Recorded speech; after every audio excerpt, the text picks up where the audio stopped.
안녕하세요. 달라스에서 ABA를 공부하고 있는 아동발달 전문가 애나킴입니다. 며칠 전에 친한 언니를 만나서 영유아 발달에 관한 얘기로 한참 이야기를 나눴어요. 지금 언니에게는 4개월 된 귀여운 아들이 있거든요. 그래서 아직 아이는 어리지만 해외 사시는 많은 분들은 아마 비슷한 고민을 하실 거예요. 한국어 유치원을 보내고자 하면은 웨이팅 리스트가 엄청 길잖아요. 그렇다고 미국 유치원을 보내자 하니 영어가 좀 부담될 수도 있어요. 그래서 그런 문제로 갖고 한참 얘기했는데 그 중에서 이제 몬테소리 스쿨 이야기가 나오게 됐어요.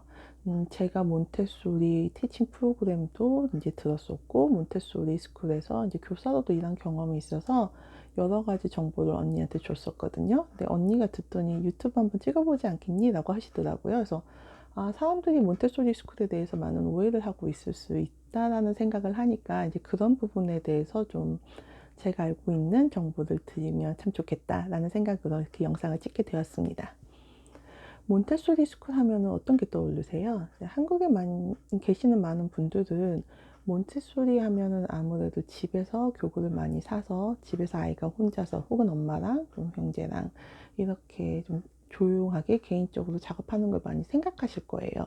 근데 사실 몬테소리 교육은 사회성이 굉장히 중요한, 중점적으로 생각하는 그런 어떤 학습법이 있어요. 그래서 대부분의 몬테소리라고 하기에는 사실 제가 달라스에서 몬테소리 스쿨을 이제 취직하기 전에 상당히 많은 학교에 잡 인터뷰를 하러 갔었어요. 그래서 원래 100여 년 전에 마리아 몬테소리 여사가 이제 계획하신 그 교육법은 나이가 다른 아이들, 약 3세에서 6세 아이들이 한 클래스에서 이제 같이 수업을 받는 것을 매우 바람직하다고 이제 말씀하셨죠. 근데 제가 실제로 본 많은 몬테소리 스쿨은 그렇게 하는 학교도 있지만 좀 아이의 나이에 따라서 이제 반을 나눠서 운영하는 곳도 상당히 많더라고요. 근데 그러니까 많은 분들이 오해하시는 것과 달리 몬테소리 클래스는 아이들이 서로 도와요. 그래서 만약에 3세에서 6세 아이들이 함께 공부하는 그런 전통적인 방식의 몬테소리 스쿨에서는 음, 어떤 수업을 마스터한 아이들, 어떤 교구를 마스터한 아이들이 그렇지 못한 어린 친구들 혹은 같은 또래지만 아직 어려움을 겪고 있는 친구들을 선생님 대신해서 이렇게 많이 도움을 주죠. 이게 굉장히 좋은 게 형제가 없는 아이들이라던가 아니면은 사회성이 좀 더 발달이 필요한 아이들이 이런 과정을 통해서 사회성을 많이 키울 수 있어요. 예를 들면은 그냥 갑자기 말 거는 게 어려울 수도 있잖아요. 근데 자기가 이미 학습하고 마스터한 내용을 다른 친구들에게 알려줌으로써 그러니까 사회적 교류를 함께 나누고 거기에 대한 성취감도 이제 얻을 수 있죠. 그래서 어린 친구들은 이제 자기보다 조금 나이 많은 언니 오빠들한테 이제 배워서 도움도 받고 어떤 이 도움을 받는 과정을 배움으로써 이제 자기가 또 나이를 좀 더 들고 그래서 자기보다 어린 친구들이 왔을 때 도움 주는 것을 이제 많이 봤었어요, 수업 시간에. 그래서 그런 식으로 이제 몬테소리 수업은 사회성 키울 수 있는 과정이 굉장히 많아요. 또한 아이들이 스트레스를 굉장히 덜 받는다고 해야 되나요? 왜냐하면 나이에 따라서 무조건 아이들이 어디까지 해야 된다 이게 굉장히 스트릭하게 나눠져 있으면 많은 아이들이 만약에 나이는 비록 5세지만 다른 5세보다 뭐 많이 못 따라갔을 때 큰 스트레스를 받을 수 있겠지만 이렇게 나이가 통합된 교실에서 아이들이 함께 공부한다면 아이들이 조금 스트레스를 덜 받고 충분한 시간을 가질 수 있죠. 그 자기가 어떤 부족한 부분을 채우는 데 있어서. 그래서 예를 들면은 몬테소리는 크게 5가지 정도 학습 과목이 한 5가지 정도 나눠졌다고 보시면 돼요. 근데 아이들이 모든 분야를 다 뒤처지는 건 아니에요. 어떤 아이는 말이 빠를 수도 있고 어떤 애는 수학이 빠를 수도 있고 어떤 아이는 피지컬 발달이 너무 좋아가지고 운동을 정말 잘할 수도 있어요. 그래서 아이들마다 발달이 다르기 때문에 어떤 서로 자기가 발달된 부분을 다른 친구에게 도움을 주고, 또 자기가 좀 더 부족한 부분을 다른 친구들한테 도움을 요청하면서 아이들이 정말 사회성 많이 키울 수 있고, 또 어떤 사회 구성원으로서 어떻게 서로 도와가며 살 수 있는지 이제 그런 것들을 수업 시간에 많이 배우죠. 그렇기 때문에 집에서 많은 교구를 사고 아이들이 어떤 아카데믹한 측면으로 공부하듯이 교구를 한다고 생각하는 것과 실제 교실에서 아이들이 배우는 것은 좀 상당한 차이가 있어요. 그래서 이런 오해들을 좀 풀어드리고 싶습니다. 또 많은 분들이 오해하시는 게, 제가 대학원 다닐 때도 제가 이제 몬테소리에서 일을 했다라고 교수님께 말씀드리니까 교수님께서 그 교육법은 장애 아동을 위해서 만들어진 거지? 라고 하시더라고요. 많은 분들이 그렇게 생각하시기도 해요. 사실 100여 년 전에는 아동 권리라던가 아동 교육, 아동 복지가 매우 미흡했어요. 사실 지금 사회에서도 아동이 매우 사회에서는 약자인 존재잖아요. 그 옛날엔 더 심각했죠. 그렇기 때문에 아동이 이렇게 발달이 좀 안 됐다고 보인다거나 아니면 아이에게 장애가 있다, 정서적 장애가 있다라고 보이는 아동들이 많았어요. 하지만 마리아 몬테소리 여사가 그 아이들을 직접 가르쳐 보니 아이들에겐 아무 문제가 없었는데, 그 아이들이 제대로 된 어떤 교육을 받지 못했기 때문에, 잘 알지 못했기 때문에 어떤 감정을 조절하는 것에 미숙함이 있다던가, 아니면은 실생활용품을 다루는 거, 뭐 식사 예절이라던가 이런 거에 대해서 매우 미숙했기 때문에 그렇게 보였을 뿐이지, 모든 대부분의 아이들은 매우 정상적이었다고 합니다. 그렇기 때문에 몬테소리 교육을 받는 데 있어서 뭐 이건 장애 아동을 위해서 개발된 거다라는 편견은 없으셔야 할 것 같아요. 오히려 많은 아이들이 어떤 어른이 볼 때는 정말 단순하고 당연히 해야 될 것 같은 그런 쉬운 작업들, 이런 것들 솔직히 아이들한테는 어려울 수도 있어요. 근데 몬테소리 학습법에는 그게 매우 체계적으로 정리되어 있어서 누구나 어떤 아이들이든 쉽게 배우고 따라갈 수 있게 그런 식으로 이제 구성되어 있습니다. 그래서 제가 경험해 본 많은 어떤 학원 아니면 학교 이런 것들을 쭉 생각해 봐도 저는 주변 지인분들한테 이 몬테소리 학교를 매우 추천하고 있어요. 일단 몬테소리를 배운 아이들이 좀 독립적인 성향도 많이 높아지고 좀 자기 주도적으로 학습하는 경우도 많아요. 이렇게 학습이라고 말씀드리면 무조건 아카데믹한 거, 앉아서 책 보고 공부하는 것만 생각하시는데요. 몬테소리에서는 실생활에 관련된 교육법이 굉장히 많아요. 예를 들면은 어떻게 청소하는 법, 설거지하는 법, 운동화 끈 묶는 법, 이런 것도 다 이제 수업 시간에 다 이제 포함되어 있어요. 또 가드닝 하는 법. 가드닝 하는 법에 뭐 예쁘게 씨앗만 뿌리는 게 아니라 화분을 청소하는 법도 배우고요.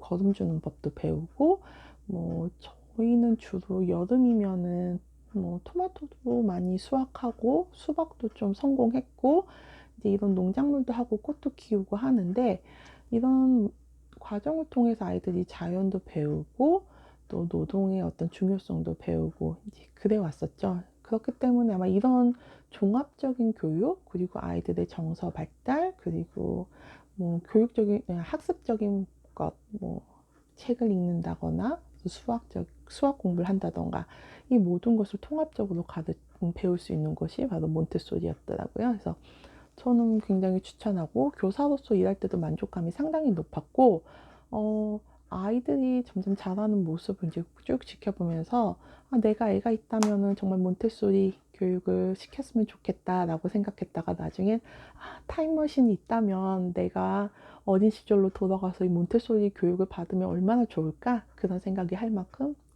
들 만큼 정말 좋았습니다. 또 뭐가 있지?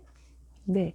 근데 몬테소리 하면은 좀 비싸다는 생각 많이 하시죠? 근데 사실 좀 비싸긴 해요. 일반 데이케어에 비교하자면은. 근데 그도 그럴 것이, 사실 교사의 수준이 좀 높아야 돼요. 일단 특히 미국 기준으로 말씀드리면 일반 데이케어는 하이스쿨, 고등학교만 졸업한 사람들도 얼마든지 취직할 수 있어요. 근데 물론 몬테소리 몬테소리 학교의 교사도 프리K 같은 경우는 하이스쿨만 졸업하고도 이제 되는데, 다만 몬테소리 서티피케이트 과정을 이수한 사람들이 매우 많아요. 이제 미국에서는 이 정도만 돼도 프리K 스쿨에서는 꽤 교육받은 이제 선생님이라고 보거든요. 그렇기 때문에 일반 데이케어보다도 선생님들의 어떤 퀄리티가 어느 정도 높고, 또 교구 만들어야 하는 교구가 좀 상당히 많은 편이에요. 그래서 그런 것들 때문에 아무래도 교육비가 조금은 더 비싸다라는 것은 사실 일부 사실이라고 저도 말씀드릴 수밖에 없습니다. 그리고 또 하나, 몬테소리라는 말은 퍼블릭 도메인이에요. 그래서 뭐 어디서 뭐 이 교육기관이 뭐 인정받아야만 몬테소리라는 말을 쓰는 게 아니라, 제가 만약에 내일 당장 학교를 오픈한다고 해도 그냥 몬테소리 스쿨이란 말을 써도 아무런 문제가 되지 않아요. 다만 그러면 뭐 어떻게, 어떤 학교가 좋은 몬테소리가 아닌지 어떻게 아냐 라고 하시는, 이제 물어보실 수 있으신데, 몬테소리 협회가 있어요. 몬테소리라는 말은 누구나 쓸 수 있지만, 만약에 인터내셔널 협회에 가입한 학교라면은 학교에 이제 들어가시면 확인할 수 있게 보통 액자에 해가지고 딱 걸어 놓죠. 그러면 아, 이 학교는 인터내셔널 몬테소리 협회 인정을 받은 학교구나, 아니면 뭐 아메리칸 협회에서 인정받은 학교구나.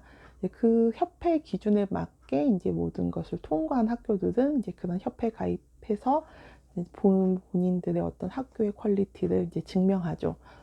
뭐 그런 방법도 있고, 아니면 직접 방문하셔가지고 교실도 둘러보시고 선생님들의 어떤 학력이나 경력 같은 것도 따로 물어보셔가지고 체크하셔야지 좀 알 수 있어요. 또 뭐 있지? 일단 저는 이제 제가 근무했던 몬테소리 스쿨이 굉장히 좋았던 게, 한 역사와 전통이 35년 된 꽤 오래된 학교였죠. 그래서 오래된 학교이다 보니까 매우 트레디셔널했어요. 이게 나쁜 게 아니라 진짜 너무 전통이 느껴지고, 교실도 다 모든 가구가 나무로 되어 있었어요. 철제 없이 거의 원목 수준의 뭐 책장이라던가 책상, 의자, 모든 가구가 웬만하면 다 나무로 되어 있었는데, 사실 마리아 몬테소리 여사가 이 몬테소리를 기획할 때 아이들이 좀 더 친자연적인 환경에서 살길 바래서 원목 사용을 매우 강조했었어요. 그래서 제가 일했던 학교는 그 기준에 매우 맞았었죠.